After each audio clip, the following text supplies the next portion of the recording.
Hello, radio broadcasting, journalism, advertising, communications, and marketing students who will seek or soon to be seeking jobs in commercial radio. Those of us who currently work or have worked in the radio broadcast industry can understand how excited you are to graduate and start your careers in commercial radio. So, to give all you optimistic students a heads up on what you can expect, here now is a sneak peek at a typical job interview at a commercial radio station. In this case, it is for the position of creative writer.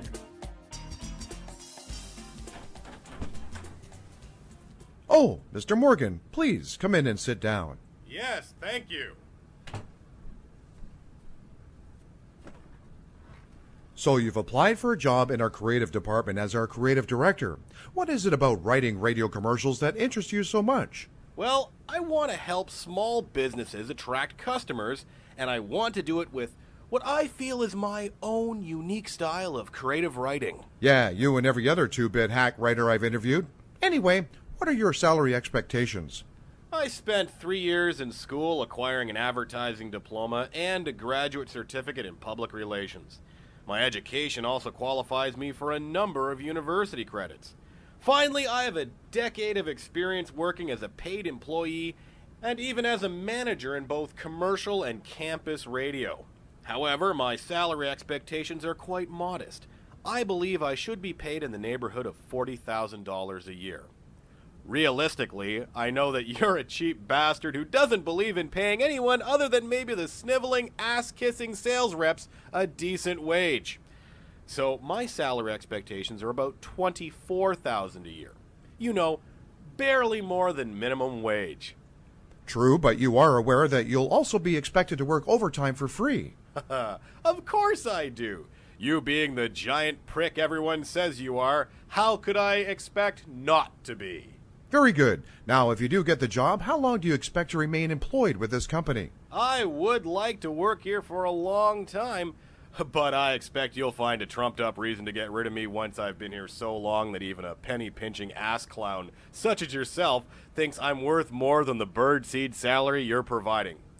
So, yeah, I'd like to work here for a long while, but I expect one way or another I'll be run out of here in 2 to 5 years tops. Yep, that's about right. Finally, if the people who know you were asked why you should be hired, what would they say?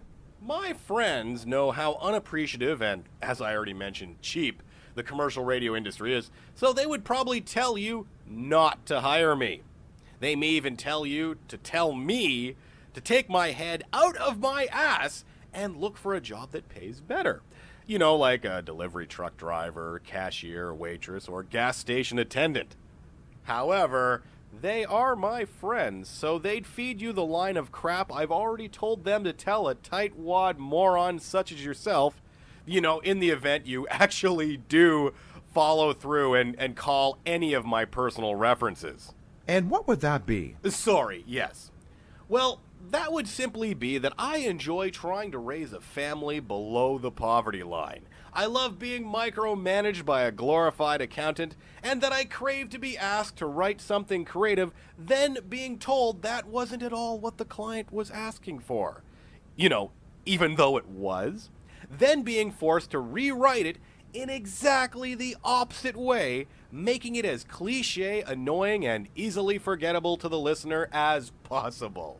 Outstanding. Well, Mr. Morgan, thank you for coming all this way and most likely wasting your time, because we're probably just going to outsource the position to some huge sweatshop rat bastard production house anyway. Ah, I see. But then in a year or two, when your customers are complaining about the crappy service and stale writing, you'll repost the position for even less money, despite the exponentially rising cost of living. You got it. So thanks again for stopping by. Sir, may I say I hope that one day soon you trip and fall in front of a dump truck, which then runs over nothing but your genitalia. You're quite welcome. And remember that when we don't hire you, we will, however, keep your resume on file in the event we need toilet paper. I know you will. That's precisely why I lightly dusted my resume in powdered glass. and that there was a typical interview for a creative writing job at a commercial radio station. Please note that this show, Almost Professional Amateur Comic, or any of its affiliated campus radio stations, are in no way responsible for the radio broadcasting, journalism, advertising, communications, and marketing students who, while hearing this broadcast, have committed suicide or are now planning to because of it. Please stay tuned to future A-PAC episodes for other typical radio job interviews like broadcast journalist, DJ, and both honest radio advertising sales rep and would rob you blind on your deathbed radio sales rep.